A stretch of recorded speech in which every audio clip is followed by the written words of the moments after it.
네, 안녕하세요. 신박사 인사드리겠습니다. 2021년 8월 10일 신박사의 장마감 복귀 방송 하도록 하겠습니다.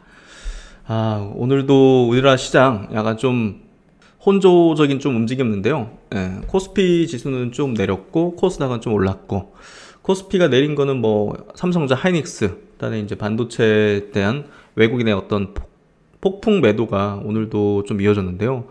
정말 무섭습니다. 이게 한국을 파는 개념에 더해가지고 이제 반도체에 대한 부분까지 아마도 상당히 나가고자 하는 수급들이 있는 것 같아요. 그래서 쉽게 이게 좀 반등이 못 나오고 있는데, 어쨌든 그 외국계 증권사 쪽에서 긍정적인 의견, 부정적인 의견, 엇갈린 어떤 의견들이 좀 나왔는데요. 그거 한번 짚어보면서 우리가 또 객관적으로 판단해 볼 수 있는 그런 어떤 내용을 한번 좀 보도록 하고요. 셀트론이 오늘 좀 좋은 소식이 냈습니다. 그래서 이제 그래도 시장 대비해서 좀 강한 어떤 장중 흐름을 보여줬고, 셀트론이 이제 브라질 쪽의 레키로나 긴급 사용 승인을 이제 획득을 했습니다. 브라질 같은 경우 지금 하루에도 뭐 3만 명 이상이 이제 확진자가 나오고 있기 때문에 아무래도 이제 그 국가적인 어떤 상황상 셀트론의 어떤 치료제에 대해서, 또 이제 동물 임상에서 그 변이에 대해서, 델타 변이에 대해서 효능이 있는 걸 밝혀냈기 때문에 아마도 이제 이런 승인을 내어준 것 같고요. 그리고 이제 오늘 한화그룹이 원앱이라는 또 이제 그 우주 인터넷 사업자의 지분을 3억 불 투자한다는 소식으로 이제 우주항공 관련된 기업들이 굉장히 좋았습니다. 시장 대비 강한 어떤 흐름들, 올해 하반기에 이제 모멘텀들이 있기 때문에 이런 어떤 분위기가 하반기가 좀 이어지지 않을까 싶은데요. 그 내용 좀 짚어보고요. 또 SK이노베이션이 포드하고 같이 미국에서 이제 합작사 만들지 않습니까? 유럽까지 가서 공장을 만들겠다는 그런 어떤 그 내용들이 나오면서 오늘 배터리 관련된 주식들이 굉장히 좋았죠. 그래서 그 내용들도 같이 짚어보도록 하겠습니다. 먼저 시장 마감부터 해보도록 하죠. 코스피 지수가 0.38% 약세 마감됐고요. 코스닥이 0.21% 상승입니다. 상승 종목수보다 하락 종목수가 조금 더 많았죠. 코스닥은 한 200여 종목 이상 많았고, 그래서 오늘 약세 흐름이었고, 거래대금은 최근에 좀 많이 늘어났어요. 지금 거래소에서도 20조잖아요. 보시면 20조 늘어났죠. 이게 이제 좋은 건 아니죠. 매도가 강력하면서 거래 대금이 늘어났잖아요. 하락할 때 거래량이 급감해야 되는 건데, 이렇게 되면 좋지는 않은 어떤 상황이다. 오늘 거래 대금을 보면요, 삼성전자가 3조 2천억입니다. 그러니까 매도하는 수급 때문에 거래 대금이 많이 늘어났죠. 하이닉스가 거의 2조, 신풍, 뭐 이제 SK바이오사이언스 이런 종목이 이제 1조씩 이렇게 나왔는데요. 그래서 삼성전자, SK하이닉스가 이제 거의 뭐 5조 넘는 수준의 거래 대금을 이제 만들어내면서 결국 이제 약세 거래 대금, 좀 좋지는 않은 그런 어떤 거래 대금을 좀 만들었고요. 코스닥은 뭐 비슷한 평균적인 어떤 이제 거래 대금 12조 수준이었고요. 수급 보면 코스피 시장에서 외국인이 1조 8천억을 순매도했고, 이제 기관은 540억 순매수, 코스닥 쪽에서는 외국인이 300억 순매도, 기관이 800억 순매도, 외국인이 선물은 2,300계약 정도 순매수. 그래서 외국인의 수급은 삼성전자, 하이닉스를 제외하고는 뭐 크게 변동성이 크진 않았던 걸로 보여져요. 보시면 전체 수급을 보더라도 전기전자에서만 2조 4천억을 순매도했죠. 삼성전자, 하이닉스에 집중됐다 보시면 될 것 같고, 배터리 쪽으로 1,700억 정도 순매수, 기계업종 300억, 자동차, 운수 장비 업종으로 2,200억. 그러니까 이쪽에서 나오고, 보시면 이쪽에서 나오고 배터리 들어가고 자동차로 들어가고, 현대차, 뭐 기아 쪽, 기아 쪽으로 오늘 좀 많이 산 것 같네요. 그러니까 전체 업종에 대해서 부정적인 건 아닌 것 같고, 와, 기아차에만 오늘 그냥 1,700억을 순매수해 버렸네요. 반도체에 대해서 굉장히 좀 안 좋은 시각을 가지는, 부정적으로 시각을 가지는 수급이 나간 걸로 좀 해석을 해보는 게 좀 맞을 것 같고요. SK텔레콤이 뭐 굉장히 그 배당에 대한 주주 환원 정책에 대한 어떤 이제 좋은 어떤 내용을 발표하면서 6.4% 상승했고, 그리고 오늘 테크놀로지, SK 이노베이션의 어떤 호재 그런 내용으로 이렇게 또 올랐고요. SK 바이오사이언스는 이제 조금 조정받는 그런 흐름을 좀 보여주는 것 같아요. 어쨌든 오늘 뭐 업종 흐름은 이렇게 좀 반도체에 집중된 수급 매도였고, 코스닥은 뭐 큰 변동은 없는데 오늘도 좀 무섭게 일단은 코스피 지수 조금 거래대금 안 좋은 어떤 형태, 코스닥은 그냥 뭐 무난한 어떤 흐름, 이렇게 좀 보여줬다고 보시면 될 것 같고, 해외 시장 먼저 보죠. 해외 시장, 미국 시장은 뭐 그래도 그렇게 나쁘진 않았습니다. 다우지수가 0.6% 오르면서 사상 최고치, 나스닥은 그냥 약보합 정도, S&P 0.25%로 또 최고치였던 경신. 그래서 미국 시장은 이제 나쁘지 않았는데, 아시아 시장은 전반적으로 좀 조정이었어요. 니케이 증시가 0.2% 약세, 그리고 홍콩 0.6% 약세, 대만은 그냥 보합 정도, 상해 증시도 약간 약보합 정도. 코스피도 그렇게 많이 빠진 건 아니죠. 0.38% 빠졌는데, 반도체가 좀 상대적으로 많이 빠지면서 반도체 들고 있으신 분들은 상당히 좀 좋지 않은 그런 상황이었죠. 오늘 뭐 종목별로 좀 보면요, 반도체 장비주들이 완전히 좀 부러지는 형태가 좀 나오고 있어요.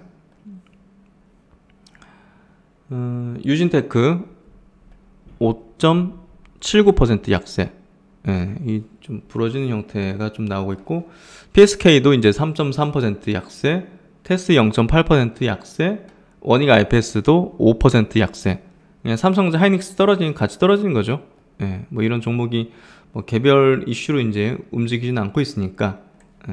뭐 심텍 같은 건 오르네요. 그래도 3.5% 강세, ISC. 그러니까 메모리 쪽에 조금 더 비중이 실려 있는 그런 기업들, 그런 기업들이 조금 강한 어떤 약세를 좀 보이는 그런 흐름이었던 것 같아요. 그래서 메모리 쪽 사이클에 대한 둔화가 결국은 지금 반도체 쪽에 대한 어떤 하방 포지션을 좀 만들고 있다.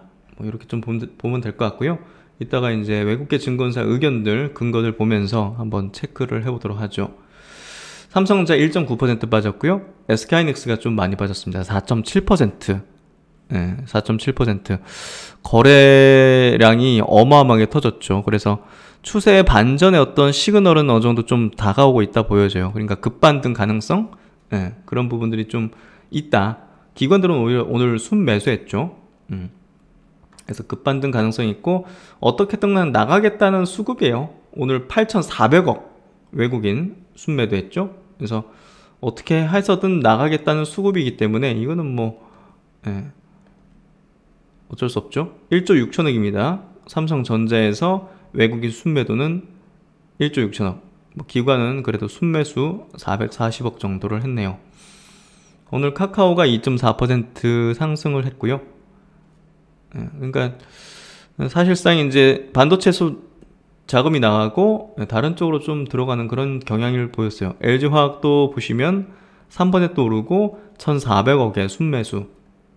삼성 SDI도 1.8% 오르고 외국인이 880억 순매수. 현대차 쪽으로도 외국인이 그래도 순매수 30억 정도. 카카오뱅크 같은 경우 오늘 약보합 정도인데 외국인은 순매수 했네요. 기관과. 그래서 다른 쪽은 뭐 수급이 나쁘지는 않았던 그런 구도였던 것 같은데, LG전자는 1.9% 약세 마감이 됐고요. 코스닥 넘어가서 이제 보시면 에코프로비엠 2.2% 강세로, 오늘 수급은 뭐 배터리 쪽이 가장 좋았다. 셀트리온 제약 같은 경우도 3%. 그러니까 셀트리온 그룹주가 이제 추세가 반전됐다 보여져요. 그래서 셀트리온 제약이 시세적으로는 가장 탄력적으로 움직일 수 있겠죠. 뭐 그런 부분에서 셀트리온 헬스케어는 0.5% 빠졌고, 셀트리온도 오늘 0.5% 빠졌지만 셀트리온 제약은 3% 강세로 이제 마감했습니다. LNF도 5% 상승. 반도체 그 배터리 쪽은 오늘 전체적으로 다 올랐죠. 첨보 2% 상승, 에코프로 6.8% 상승, 동아기업도 8% 상승. 이렇게 좀 상승을 만들어냈고요. 요즘 엔터주들도 좋습니다. YG 엔터가 11% 상승했고 JYP 엔터도 4% 상승했고요.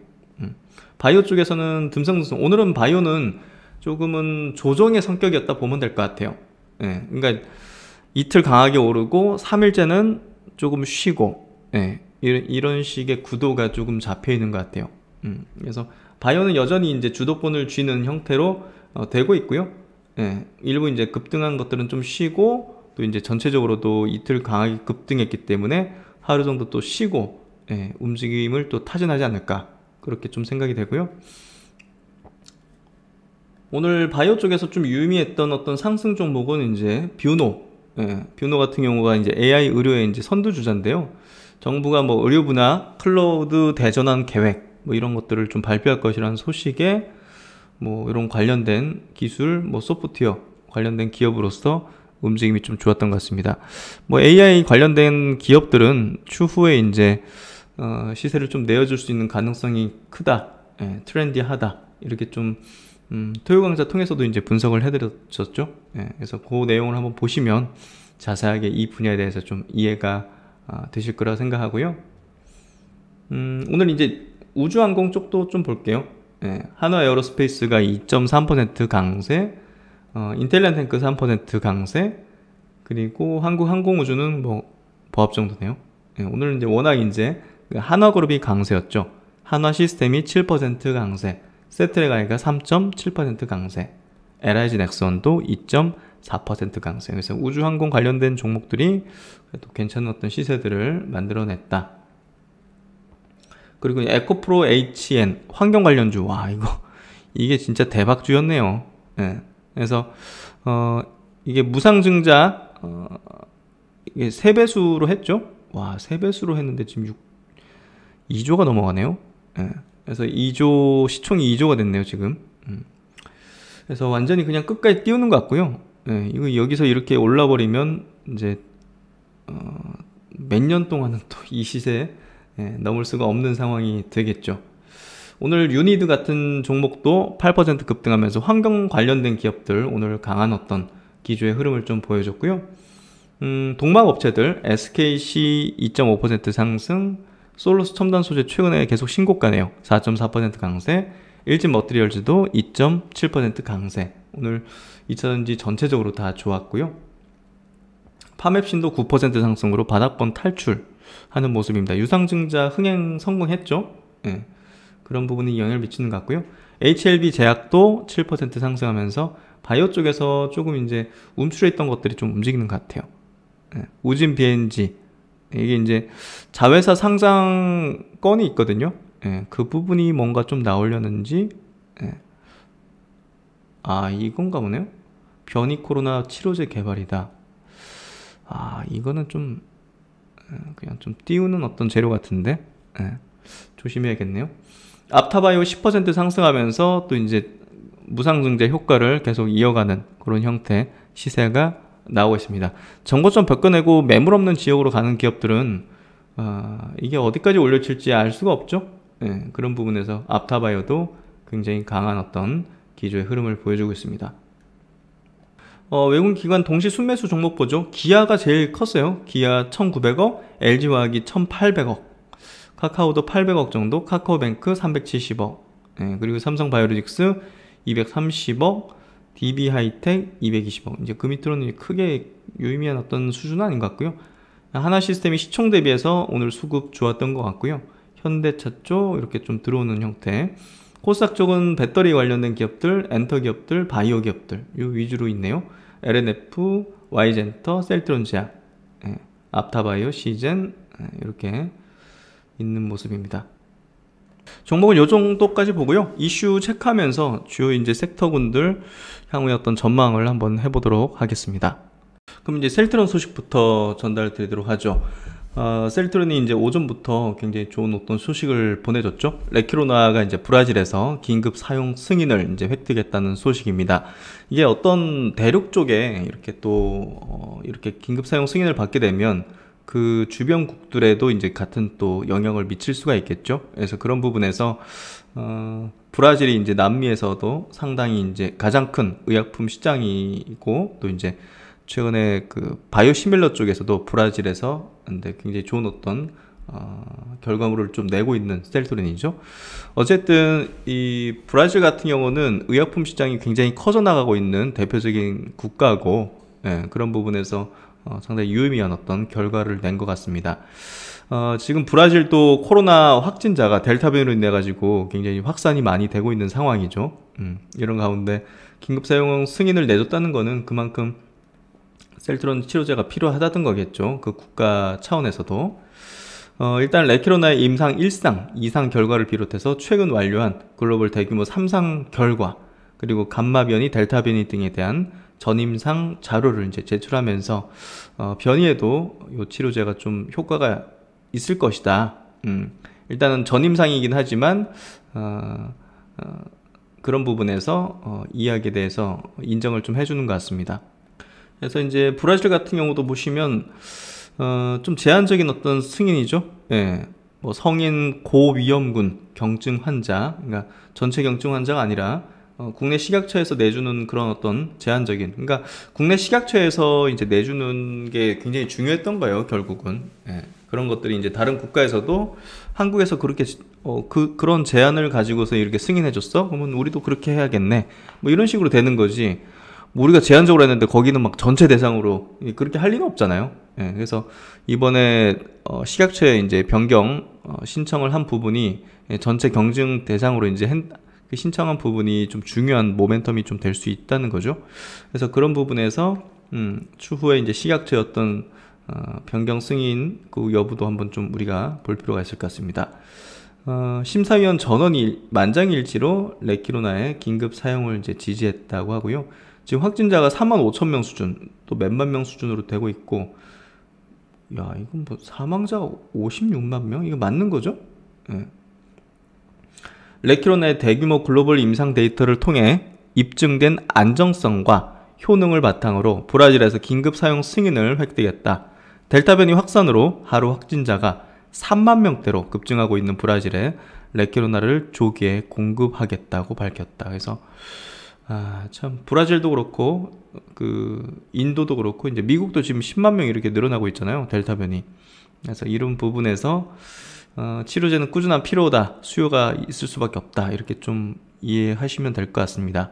그래서 전 세계 지금 확진자 추이를 보면 먼저 국내 쪽 볼까요? 8월 10일 2,200명. 예, 어제는 이제 1,900명 정도 조금 줄어들긴 했지만, 야, 이거 우리나라도 지금 좀 심각해지는 상황이 되고 있는 것 같아요. 예. 미국이 10만 명, 예, 10만 명. 인도가 28,000명. 그리고 브라질이 이제 34,000명 해서, 근데 사망률이 높네요. 브라질 보니까. 그렇죠. 2.8%네요, 치명률이. 그러니까 다른 국가 대비해서 월등히 높네요, 보니까. 그렇네. 미국도 2.7%, 인도도 1.3%인데, 브라질이 치명률이 좀 높네요. 그러니까 이제 결국은 이 치료제가 있어야 돼, 여기. 2천만 명 누적이고, 러시아도 2만 명, 지금 유럽도 지금 몇만 명대로 지금 올라오고 있죠, 이렇게. 그래서 좀 심각해진 상황인 것 같고, 인도네시아 쪽도 이렇게 3만 2천 명, 몇만 명대로 늘어나는 흐름이 좀 전개되고 있습니다. 어쨌든 전 세계적으로 지금 변이 바이러스가 또 재확산되면서 백신의 수요라든지 치료제에 대한 수요가, 그리고 진단키트에 대한 수요가 꾸준하게 이제 이어질 수밖에 없다, 이렇게 좀 보면 될 것 같습니다. 그리고 이제 우주항공 쪽에서 메가톤급 호재가 터졌죠. 한화 이제 시스템, 한화그룹이 그 원웹이라는 이제 위성을 쏘아가지고 인터넷 그 사업을 하는 요 회사에 3억 달러, 이제 3천억 넘는 규모죠. 3억 달러를 이제 투자해서 지분 이제 투자입니다. 이사회 합류까지 하기로 했다. 이런 부분들이 결국은 한화의 이제 뉴스페이스 이 도전에 부합되는 그런 흐름을 보여주고 있다. 미래 성장 동력으로 우주를 완전히 찍어 붙여가지고 그냥 밀어붙이는 모습이에요. 하나 스페이스, 아니, 하나 시스템이 엄청난 이제 유중을 했죠. 그것들을 이제 이런데 활용하기 위해서 이제 계획이 잡혀 있었던 것 같고요. 한화 시스템이 한화 스페이스로 사명을 좀 바꿔야 되지 않을까요? 그렇죠? 예. 한화 시스템이 한화 스페이스로 좀 바꿔야 되는 그런 행동 같은데, 어쨌든 세계적인 우주 인터넷 기업입니다. 예. 뭐 원앱이라면 이제 잘 아시겠지만 인텔리안 테크가 이제 수주해서 안테나 공급하는 그런 회사잖아요. 그래서 뭐 인텔리안 테크도 이제 유망한 우주항공 관련된 기업이고, 이렇게 되면 뭡니까?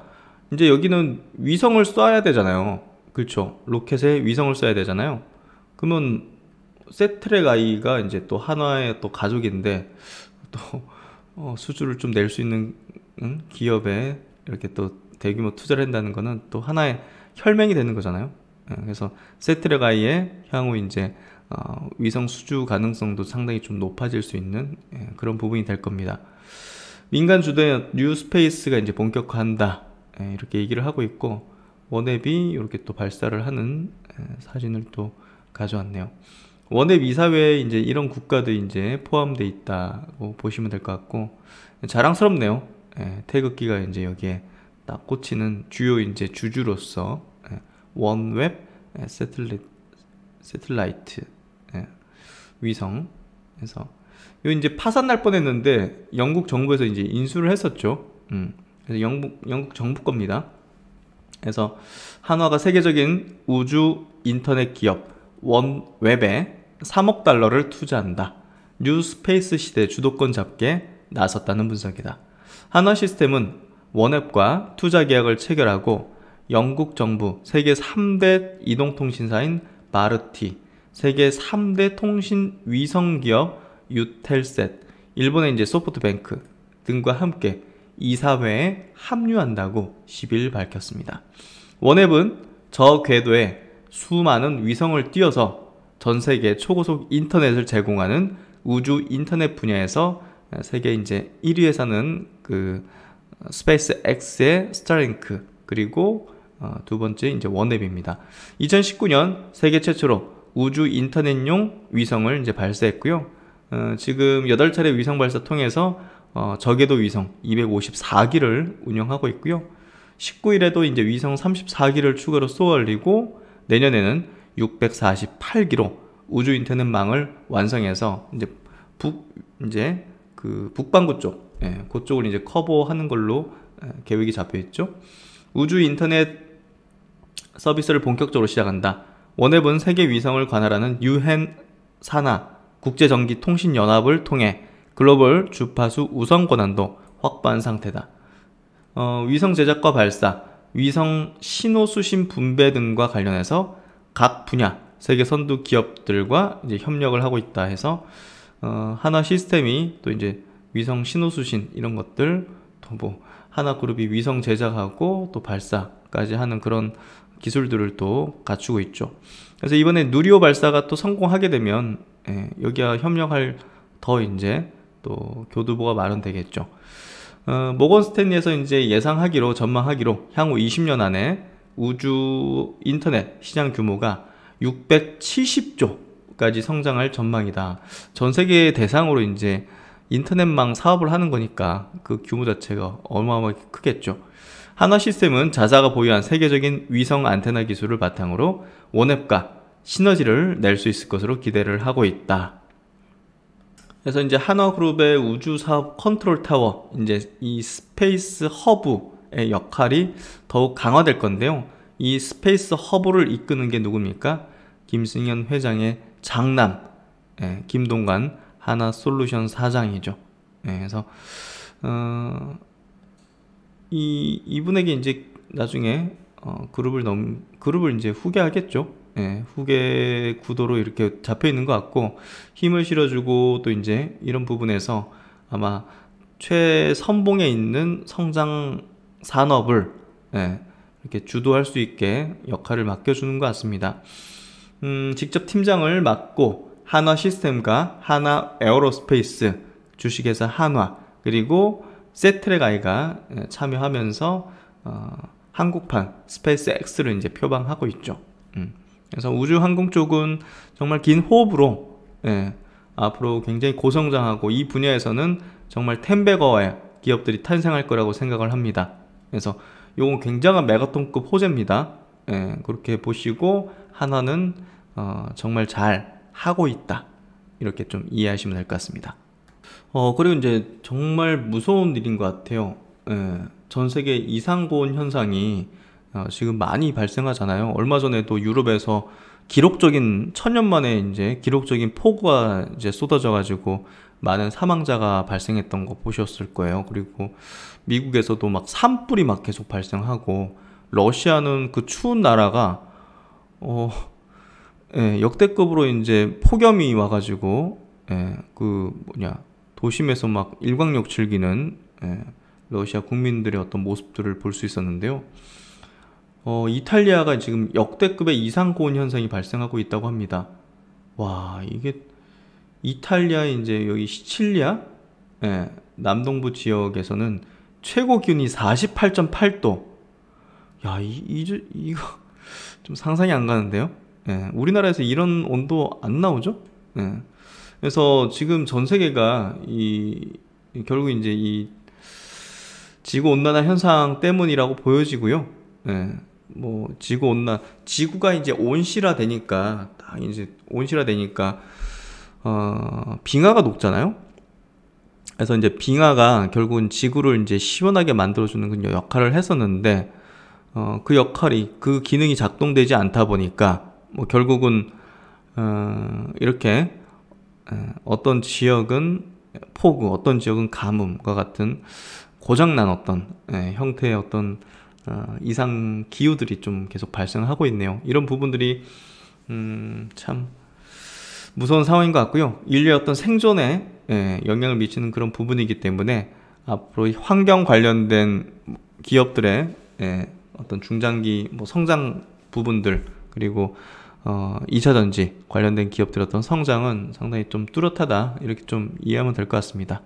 그래서 이제 오늘 2차전지 기업들이 시장을 좀 압도했죠. 그래서 계속적입니다. 지금 배터리 쪽, 뭐 바이오 쪽, 반도체는 조금 어그러졌는데, 어쨌든 성장 섹터를 계속 돌려주면서 오늘 뭐 우주항공까지 오늘 붙어버렸죠. 그래서 이렇게 돌아가는데, 2차전지도 이런 또 호재가 나오면서 오늘 강한 어떤 흐름들을 좀 보여줬습니다. SK이노베이션 배터리 쪽이 포드하고 이제 미국에서 합작하는 회사잖아요. 포드하고 손잡고 미국을 넘어서 유럽까지 같이 가겠다. 예. 그러니까 이제 이게 굉장히 좀, 이것도 굉장히 큰 호재 가능성이 열린 거죠. 예. 그래서 확장된 건 아니고, 뭐 공장 개설 시기에 대해서는 밝히지 않았지만, 어쨌든 그런 어떤 생각들을 이제 갖고 있기 때문에 상당히 뭐 유럽으로 확장될 것이다, 이런 어떤 발언들을 했다는 게 성장에 대한 부분을 넓히는 거잖아요, 영역을. 야, SK 배터리 포드하고 손잡고 유럽까지가, 야, 그럼 이제 유럽에서 또 포드 파는 자동차 다 배터리가 SK이노베이션 거야? 뭐 이러면 이제 SK 쪽에 또 밸류체인 소재 회사들까지 같이 들썩이게 되겠죠. 근데 이런 것들이 다 이제 기대감이잖아요. 추후에 이제 실적이 나중에 나오게 되고, 그렇기 때문에 이런 것 나오면서 이제 기대감에 막 올라갈 때는 이제 차익 실현한다든지 보수적으로 봐야 되겠죠. 그래서 이런 것들이 나올 때 막 공격적으로 막 다시 또 막 들어가고, 비중 높여가지고 하고, 이런 전략을 하는 게 저는 아니라고 생각합니다. 그래서 이런 것들이 나와가지고 주가가 움직이면 좋은 어떤 매도의 기회로서 삼는 게, 개인적으로는 그렇게 하고 있고, 과거에 어떤 상승장을 여러 번 경험하고 하락장도 여러 번 경험한 것들을 가지고서 나름의 어떤 제 투자의 기준들을 그렇게 좀 만들게 된 것 같습니다. SK이노베이션은 포드와 조인트 벤처 블루오벌 SK 설립에 관한 MOU를 체결했다. 투자 규모는 총 6조 원 규모. 두 회사는 합작 법인을 통해 연간 60기가와트 규모의 배터리 셀과 모듈을 생산할 계획이다. 이는 전기 픽업 트럭 60만 대를 생산할 수 있는 규모다. 야, 광활한, 무섭네요. 그래서 SK이노베이션은 포드와의 협력 관계가 확장될 수 있다는 점을 지속적으로 시사를 해왔다. 포드와 합작 소식을 발표할 때 향후 시장 상황에 따라서 추가 투자를 검토할 것이라는 계획을 내놓은 바 있는데요. 그것들에 대해서 좀 확실히 MOU까지 좀 맺어버린. 근데 MOU가 이제 구성력은 없는데 어쨌든 두 기업의 파트너십이 더 공고화되고 있고 그 파트너십이 유럽까지 확장되는 것을 시장에 보여줬기 때문에 그만큼 이제 주가에 또 모멘텀을 가질 수 있었던 걸로 해석을 하면 될 것 같습니다. 그래서 SK이노베이션은 이런 어떤 발언에 대해서 아직 논의 중인 사안이다. 공식 입장까지는 아직 내놓고 있지 않고 있고요. 이제 스토리 행사 하면서 SK이노베이션이 배터리 쪽에 대한 계획을 발표할 때 배터리 수주 잔고가 1테라와트시 이상이라고 밝힌 바 있는데요. 현재 1테라와트시 이상의 수주 잔고를 가진 회사는 중국의 CATL 그리고 LG 에너지 솔루션 밖에 없죠. 근데 여기에 SK이노베이션도 포드와의 이제 여러 가지 어떤 얘기들이 유럽까지 이제 뭐 이렇게 같이 간다 하면 수주잔고가 이렇게 또 될 수 있는 그것들을 좀 얘기한 것 같아요. 어쨌든 2차전지 기업들에 대해서는 상당히 뭐랄까요, 호재가 나올 때 공격적으로 베팅하는 게 아니라 호재가 나올 때 차곡차곡 이익을 챙기는 전략으로 대응하는 게 저는 맞다고 봅니다. 그렇게 한번 참고해 보시면 좋을 것 같고요. 그리고 이제 반도체 쪽 얘기인데요. 참 반도체가 참 무섭습니다. 지금 연일 외국인들이 완전히 그냥 그 패닉셀 하는 수준의 그런 매도를 하고 있는데요. 지금 이제 외국계 증권사 쪽에서도 의견이 좀 갈리는데, 먼저 이제 모건 스탠리 쪽에서 삼성전자, SK하이닉스를 이제 매도를 해야 된다. 일주일 전에는 이제 뭐 비중 확대를 얘기했는데, 어쨌든 이제 반도체 가격이 또 이제 메모리 가격이 이제 또 이제 급락하는 어떤 현상이 좀 벌어지다 보니까 스탠스를 완전히 바꾸는 그런 모습을 보였고, 목표 주가를 대폭 하향했는데요. 뭐 삼성전자야 이제 하향하는 어떤 수준이 뭐 그렇게 크진 않았는데, 하이닉스가 거의 뭐 반토막 목표 주가를 좀 제시를 하면서 하이닉스가 보다 더 큰 어떤 영향을 이제 오늘도 좀 받았던 것 같고요. 반도체 업황이 2019년 이후로 첫 둔화되는 어떤 국면으로 전환되는 부분에 대해서 우려를 하고 있다. 메모리 사이클에 대한 얘기를 하는 것 같아요. 그래서 뭐 비메모리의 어떤 성장 부분이라든지 이런 거에는 의심의 여지는 없지만, 메모리 쪽은 시클리컬한 어떤 산업이라는 측면에서 볼 때 약간 좀 다운 사이클로 가는 부분에 대한 우려를 좀 해야 된다. 겨울이 다가오고 있다. 윈터 이즈 커밍 해서 메모리 얘기하는 거죠.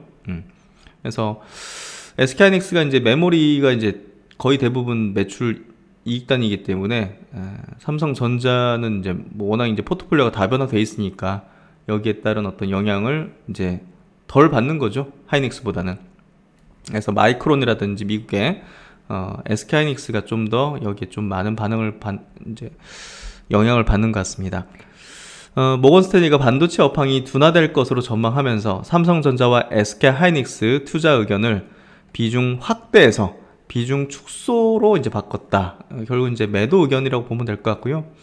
메모리 반도체 공급이 최고점에 다다르면서 수요를 넘어서고 있다. 공급 과잉에 대한 부분에 대한 의견을 주고 있고, 삼성전자 목표 주가를 98,000원에서 89,000원, 지금 89,000원 이하죠. SK하이닉스 목표 주가를 156,000원에서 8만원으로 거의 반토막 내버렸죠. 그래서 지금 SK하이닉스는 요 목표하는 어떤 가격보다는, 수정된 목표 가격보다는 지금 높은 수준이기 때문에 더 떨어질 것이다, 이렇게 좀 얘기하는 거죠. 결국 셀 의견이라고 좀 볼 수 있고, 삼성전자 주가는 목표 주가보다 낮은 수준이지만 SK하이닉스 주가는 목표 주가보다 높은 수준이다. 외국계 참고로 지금 뭐 연일 뭐 지금 매도가 어마어마하게 좀 나오고 있고요. 모건 스탠리는 지난 2019년 이후 반도체 업황이 처음으로 확장 국면에서 둔화 국면으로 전환을 했다고 우려하면서, 디램은 내년에도 근본적으로 공급 과잉 상태를 유지하고 재고 증가로 인해서 이 상황이 악화될 것이라 이렇게 설명을 했습니다. 이달 초에는 이제 하반기 메모리 반도체 업황에 대해서 긍정적인 시각을 유지하면서 삼성전자에 대한 비중 확대 의견을 제시했었는데요. 요거 제가 한번 짚어드렸었죠. 불과 일주일여 만에 업황에 대한 시각이 바뀐 것은 이번 주 들어서 디램 현물 가격의 하락 기울기가 커졌기 때문으로 보인다. 앞서 외국계 증권사인 CLSA도 반도체 사이클 하강 국면에 대비를 해야 한다며 삼성전자와 SK하이닉스의 투자 의견을 매수해서 이제 비중 축소로 낮췄다. 참 어렵네요. 네. 이번에는 이제 골드만삭스의 의견인데요. 모건스탠리하고 좀 반대되는 의견이죠. 그래서 이것도 같이 보면서 우리가 또 판단을 내리는데 좀 도움을 받아야 될 것 같은데요. 한국 반도체 긍정적인 시각을 유지를 한다.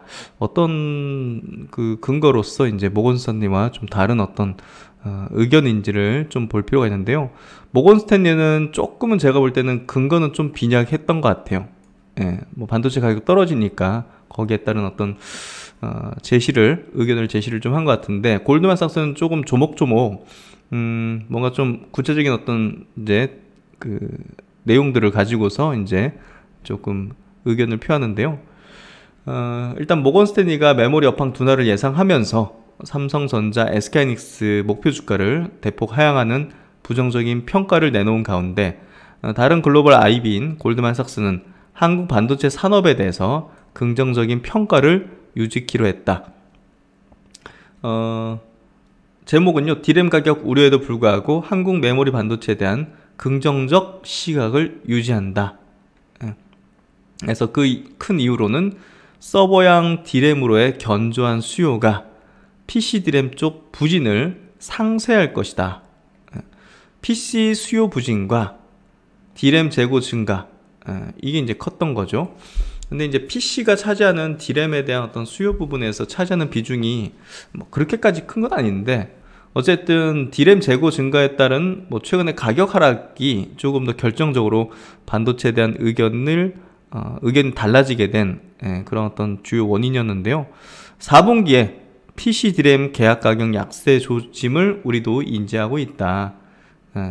서버 수요 증가 등으로 인한 서버 D램 가격은 향후에도 계속 상승세를 이어갈 것이다. 그래서 서버 쪽이 좋아질 거기 때문에 D램 가격이 뭐 계속 떨어지지는 않을 거다, 이 얘기를 하는 거죠. 전체 메모리 수요에서 PC 부문이 차지하는 비중이 15%임에 비해 서버 쪽 비중은 그 2배, 30%에 이른다. 그러니까 D램 수요에서 서버가 더 중요하다. 근데 이제 하반기에 서버 쪽이 좀 좋아질 거다. PC D램 가격이 올 4분기 하락하더라도 서버 D램 수요 증가에 따른 긍정적인 영향이 PC 쪽에 부정적 영향보다 클 가능성이 있다. 그래서 향후에 이제 서버 D램에 대한 이제 투자를, 캐펙스 투자를 좀 많이 하는 게 좀 나와주는 게 중요하겠죠. 투자자들에 따르면 메모리 업황에 대한 주요 우려는 생각보다 빨리 나타난 1분기의 긍정적 실적과 기대보다 강하게 나타났던 2분기 실적. 그러니까 이게 너무 피크가 이렇게 빨라? 그러니까 너무 좋으면 피크라고 생각하는 거죠. 시클리컬이니까. 그래서 이 정도 됐었어야 되는데 이 정도 같은데? 이런 거죠. 실적 나온 걸 보니까. 그러니까 이게 이제 다운 사이클로 가는 게 이제 임박했다, 이렇게 좀 판단하는 사이에 가격이 갑자기 급나가니까, 메모리 가격이 급나가니까 이제 피크아웃이네, 이렇게 된 거죠, 결국은. 그래서 D램 가격은 4분기 하락세로 돌아설 가능성이 있고, 침체기가 내년 중 지속돼서 EPS, 이제 주당 순이익 성장세가 제한될 것이라는 우려가 있었다. 이어서 다양한 수요처에서의 높은 재고 수준은 메모리 종목들에 대한 비관적 평가에 또 다른 근거로 작용을 해왔다. 그러니까 재고 수준이 좀 높았던 부분들이 이거 메모리 가격이 계속 상승하겠느냐, 근데 때마침 가격이 떨어지니 그런 그런 의견을 가지고 있었던 사람들의 어떤 힘이 말에 힘이 붙어버린 거죠. 그러나 이제 골드만삭스는 모바일과 서버 부문의 강한 계절적 수요와 공급 업체로부터의 제한된 공급 등에 의해 모바일 서버 쪽 재고 수준은 올 하반기를 지나면서 좀 낮아질 것이다. 그래서 SK하이닉스, 삼성전자와 같은 공급 업체의 D램 재고는 일주일 이하 수준으로 역사적 저점 수준에 머물러 있고, 이는 과거 심각한 메모리 가격 조정이 있었을 때보다도 더 낮은 수준이다. 소비자 측이 보유한 재고 물량이 지금처럼 높은 상태로 장기간 유지되기는 쉽지가 않을 것이다. 내년에도 지속될 공급 부족 상황은 DDR5로의 전환을 시작으로 더 심화될 가능성이 있다. 이거 전환이 좀 가속화된다면 사실 좀 급반전될 수 있는 가능성이 높죠. 그래서 그런 부분이 있다. 가능성이 있다.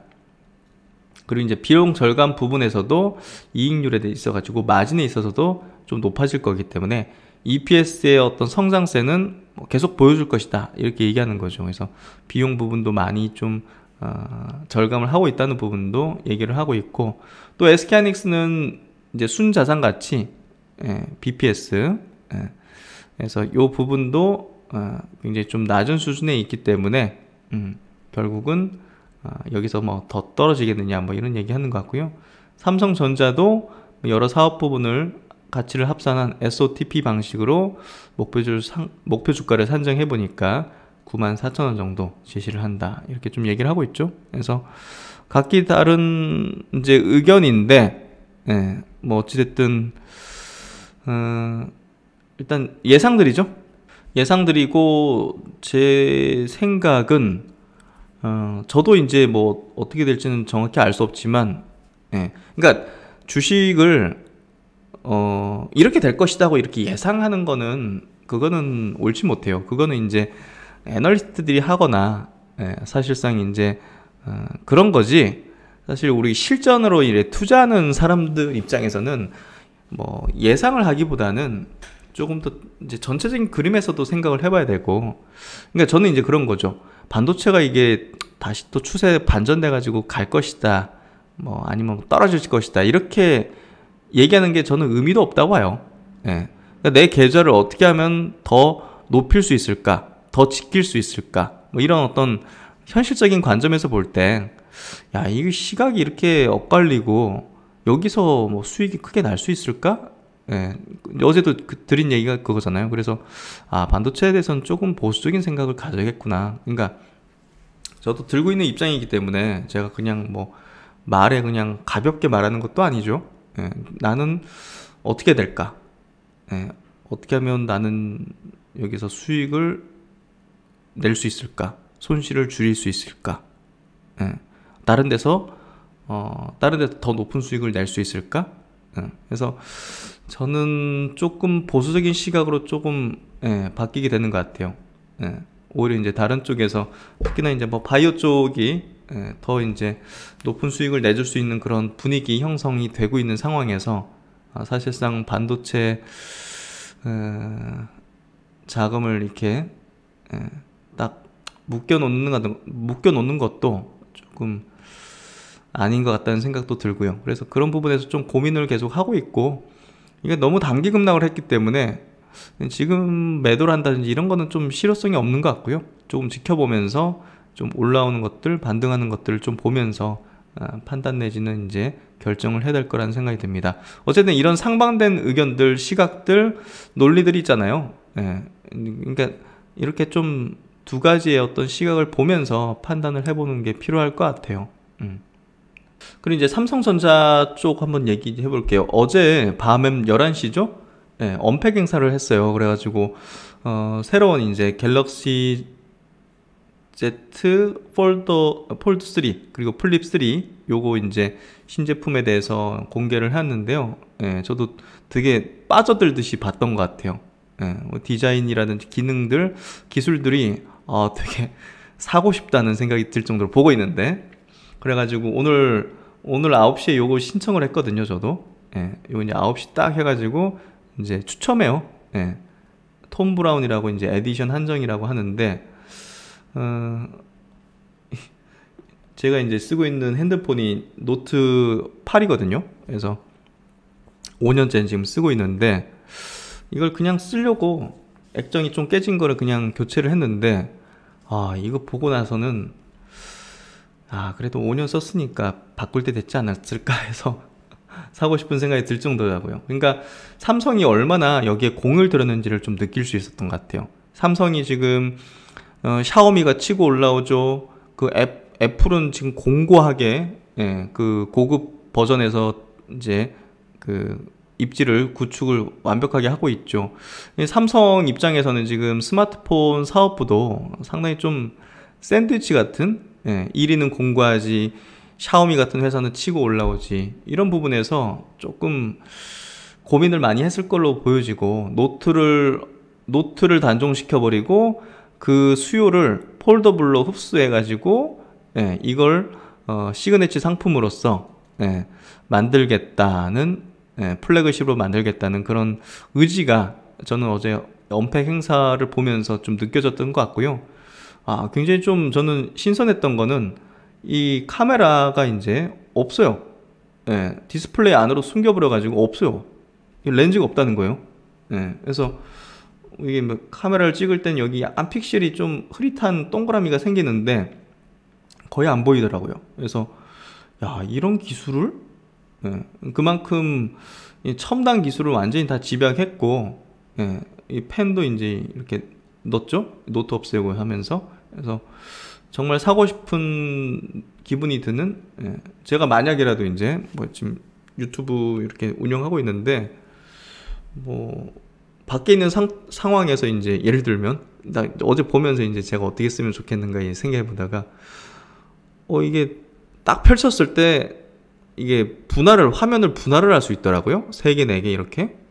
한쪽에 HDS 켜놓고, 한쪽에 유튜브 켜놓고, 한쪽에 어떤 이제 뭐 뉴스 기사라든지 이런 것 해서 이렇게 복사해서 이렇게 넣을 수도 있고. 그러니까 되게 편리하게 이렇게 할 수 있게 좀 기능들이 좀 많은 것 같아요. 그래서 이거는 좀 사볼까 하는 생각이 좀 들었던 것 같아요. 그래서 일단은 톰 브라운 요거는 추첨이라서 이거 당첨되면 되게 좋겠는데, 어찌됐든 그 삼성이 여기에서 좀 승부를 보는 것 같아 가지고요. 어쨌든 좀 지켜보면서 출시 이후 이제 반응들을 좀 보면 될 것 같아요. 그래서 글로벌적으로 지금 한 600만 대, 700만 대 판매를 좀 목표로 지금 삼고 있는 것 같은데, 굉장히 좀 저는 느낌이 좋은 것 같아요. 이거 좀 가격도 이제 이전 2보다 40만원 정도 낮춰가지고 200만원 이하로 떨궜거든요.